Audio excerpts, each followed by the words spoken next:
ما أريد من هذا الشعب إلا أن يزيد في الحمد والشكر إلى الله عز وجل، ويزيد من محبة الوطن، ويزيد من العمل ومضاعفة العمل لما يسعى فيه من خير له وللدولة والأهل. هذا اللي أنا أدوره من الشعب، وربنا إن شاء الله يوفقنا جميعا على ما يحب ويرضى.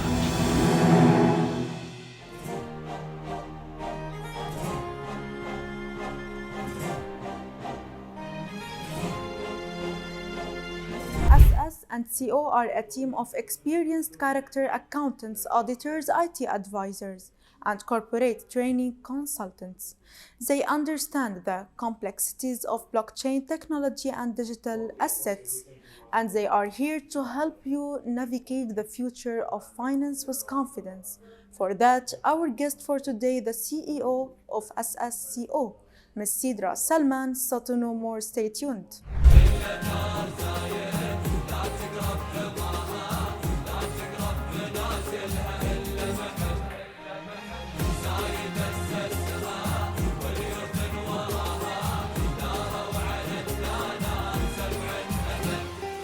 I have a lot to say when it comes to UAE rulers and UAE government, because UAE is home to many people who are looking to seize the opportunities, who are looking to have a secure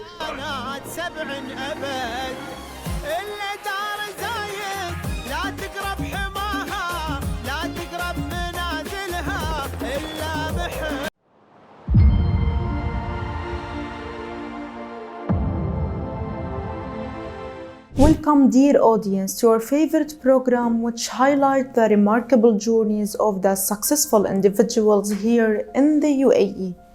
And today from Dubai, we are highlighting a new successful story with Ms. Sidra Salman, the CEO of SS&Co.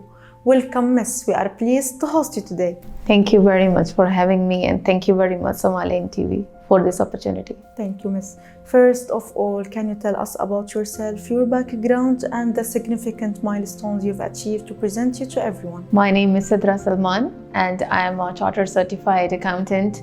I'm in the country for more than 15 years now. I started my setup of consultancy and advisory in 2017 when there's an introduction of the VAT in the country. So taxation was the main motivation to start a consultancy. Being in the accounting and finance advisory, of course, I understand that the UAE is home to many entrepreneurs, and entrepreneurs are the one who really need a quality advisory when it comes to their operations consultancy, their finance consultancy, accounting matters, taxation matters. So they need to be properly educated. So that was my first drive against opening a consultancy firm back in 2017, and now leading for more than 7 years.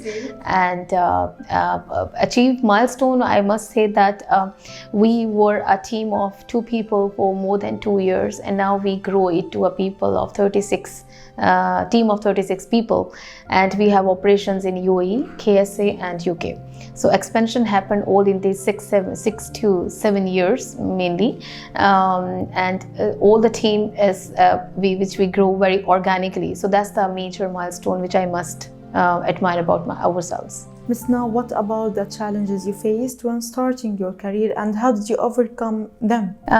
Yes, challenges, of course, just like I mentioned, I think it's linked with that question. UAE is home to many entrepreneurs, startups, small businesses, medium-sized businesses. So these businesses are very enthusiastic about their ideas. So, and when it comes to regulations, when it comes to financial discipline, so they really treat it as a watchdog. They don't take it as a partnership. So that was a main challenge which we face when we need to make them believe that we are their business partners. We are not their watchdog. We are not here to make them scared of regulations or finance discipline. Everything is in their favor. So they have to see the accounting and finance function as their main supporting role. They have to see us as their entrepreneurs, business partners. So that was the main challenge, and we covered it over the period by delivering over services, by monitoring the quality of the services we are providing, and by a continuous professional development, I must say. Great. Who have been Miss, who have been your biggest supporters and mentors throughout your career journey? I must say it's my husband, for sure, because he's a chartered accountant, and when we started this consultancy, so we set a vision, we set our vision statement, and up to that we are able to execute it, and we're still sticking to it, although we have seen a lot of failures, ups and downs due to that business idea which we are into, especially the quality of advisory we are into, but still we are sticking to it, and we are able to float successfully onto that. So I must say that, of course, he's the mentor. Miss, can you share with us the story behind founding your company, SS&Co? SS&Co is a chartered accountant firm.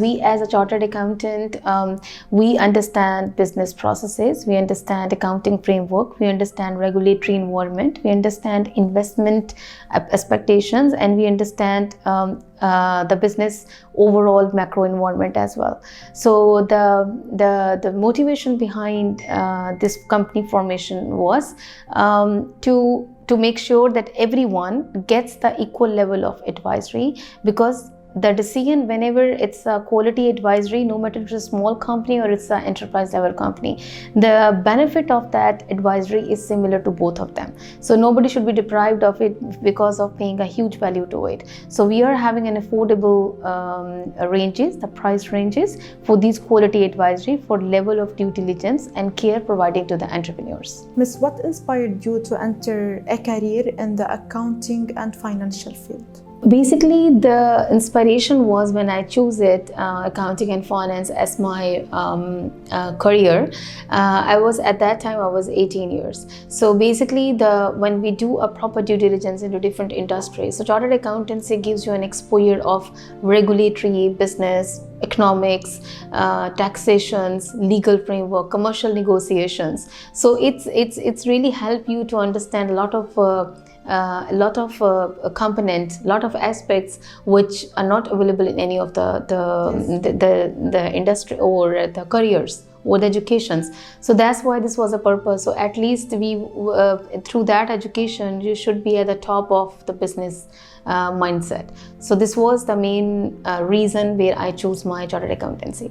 As the managing partner, what are some of the challenges you faced and how did you overcome them? Daily challenges are many, as we are still picking up, we are still in the growth stage, and I must say that the challenges is of course the customer acquisition is a challenge, not in a challenge in a way of acquiring the lead, but to have the quality people in place, to have the quality advisory in place. Of course, all the countries need a lot of education, so we need to educate them, we need to acquire them, and then we need to deliver them. So customer journey itself is a long process where I'm still struggling to keep on improving. We have an automated processes in place, we have a learning in place.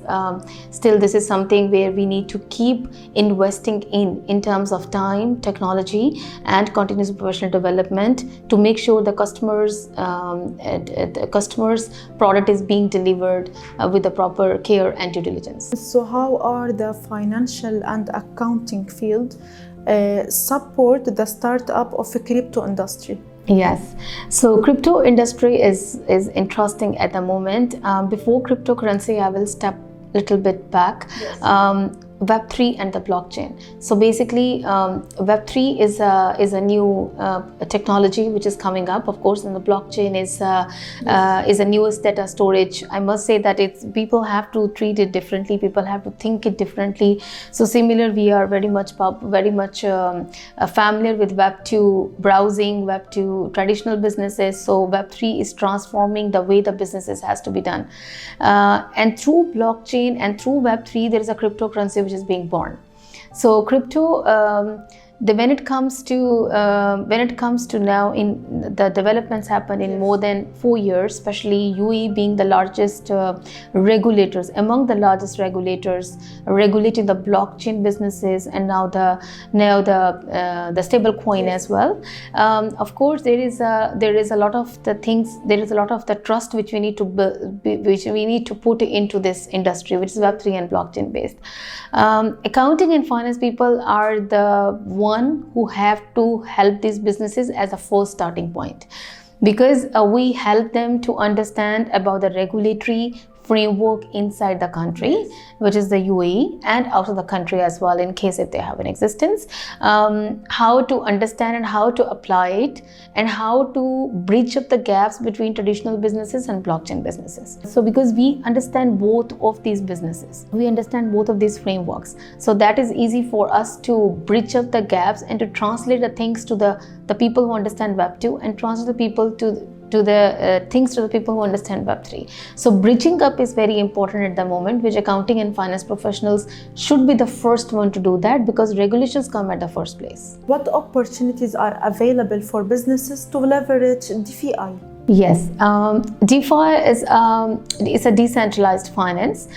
Basically, blockchain, the benefits of the blockchain is definitely one of the most important benefit is that blockchain is the most secure form of do the transactions. It's more, there is no intermediaries involved. So of course, when such benefits are there, so finance is the finance market, I must say, it's the first one to take leverage of that. That's how the word decentralized finance is being arise, and it's being getting popular. So where the transactions, the financial transactions, the payments, the receiving has been happening, it's being transferred through blockchain without having an intermediary such as the banks and payment approvers, payment authorizers. So that's why decentralized finance is gaining momentum. Yes, there are many points where definitely decentralized finance can gain a lot of momentum, especially in the UAE, because UAE has accepted the stable coin as a currency. Yes, and they have issued their own stable coin as well, and they are monitoring that gaps, how to close the gaps between traditional banking and decentralized finance. So there is an intermediary right now in place, which is called crypto exchanges. So exchanges are well regulated. So where the traditional currency is converted into crypto, crypto is converted into traditional country. So that's where the decentralized finance will definitely gain a momentum. So people who are having a lot of cost involved in waiting periods of payment transactions, approvers, receiving payments, they will definitely take leverage of such ecosystem. What's your vision for your company in the next few years? We want to have a quality advisory. Advisory means in terms of the people to support the entrepreneurs, to support the startups, and to help the business, to help the people to understand overall regulatory environment and the business environment as well. These both systems can align and function very independent. They cannot work independent of each other. So there has to be a link. So that link, when the people fail, so we have a immature collapse of the businesses. So we can see that entrepreneurs or some businesses start and then they collapse easily because of financial illiteracy available. So we want to have the financial literacy and the quality advisory available to each person in an affordable range. How do you view the support of the UAE governments to the business companies? UAE has been among the most robust framework available around the globe. We might consider Asia, South Asia, East Asia, we can consider USA, we can consider UK, we can consider Singapore, we consider Malaysia, all these countries which are competing with each other when it comes to attracting business. UAE has always played a very successful strategist. So we can say that right now UAE is the only country, of course there are many in line as well, but UAE is the most prominent one who is considered to be the global hub. So there is a people came for networking. And so that's the main edge where the UAE has definitely played a successful strategist role. Second, a very efficient regulatory framework available. So UAE does not delay when it comes to opportunities. So there's a lot of the points or the location, the times when UAE has seized those opportunities and became the pioneer. We must say, no matter it comes to business operations, no matter it comes to business logistics operations, no matter it comes to technology, no matter it comes to AI, Web3, so they always became the pioneer. So they became the incubator of startups and businesses where they can come and they can have a opportunity available at all the times with the government authorities and the free zones as well. So of course UAE is the one. And second one, definitely the lifestyle, the level of the security which is available, the lifestyle which is available and that is accessible by everyone. So that is something which when you come in UAE, for example, for take an example, when I started for 2 years, I was not expecting to be a successful business of having 36 people in-house. We as a SS&Co, we have served more than 250 clients so far, including the big names in the industry. We were able to expand our operations to Riyadh and UK, and UAE is the main one where we started. So our head office is still in the UAE. This is where we operate. This is from where we operate for KSA and for UK. So I must say that, but I got the opportunity. So opportunity is there. Definitely UAE offers opportunity to everyone as an equal rate. It's only how you seize it. Ms. Sidra, can you define success for us? For me, success is keep growing and keep looking for the new opportunities and keep serving the community. So these are 3 success in my mind for sure. It will always be there. Serving, keep growing, keep looking for opportunities and keep serving the community. Most of people are watching us are from the new generation and they see from your story a strong story. So what's your advice for the people who are looking to enter the financial and accounting field? So I must say that the people who are watching us, especially the young generations, accounting and finance, as I mentioned in start of the interview, in start of the conversation, basically this profession gives you a lot of the multi-dimensional understanding of the business environment. It is economy, regulations, business operations, business environments, investor relationships. So do you find yourself in a diversified role. So this is what the beauty of accountancy and finance function. And so one choosing that profession will never get bored because they have a lot of learnings to be done in every dimension. So I must prefer it to have by everyone. Now we conclude this meeting by a message from you to the UAE rulers and government through our camera. Yes, for sure. I have a lot to say when it comes to UAE rulers and UAE government, because UAE is home to many people who are looking to seize the opportunities, who are looking to have a secure future, I must say. So we are very thankful to UAE regulators to being flexible, to accommodate a lot of nationalities available, to have equal opportunities available to all of us, to not have any kind of discrimination faced in the country, having access to all the possible opportunities which a person needs, a businessman need. If I look at for myself as a businesswoman, so business point of view, there is a lot of the ease and facilities available, opportunities available. If I see myself as as an individual. So there's a lot of security available. So of course, we are thankful to have these opportunities available to us, to have a secure environment to all of us. And we really look forward to have this environment being scaling up in the coming years. Thanks for you also, Miss, on this amazing interview. Thank you so much for your time. It was my pleasure meeting you today. Yeah, we are here for you, have you all in my office as well. Thank you so much. Dear audience, this is the end of our episode. Watch us next week and goodbye.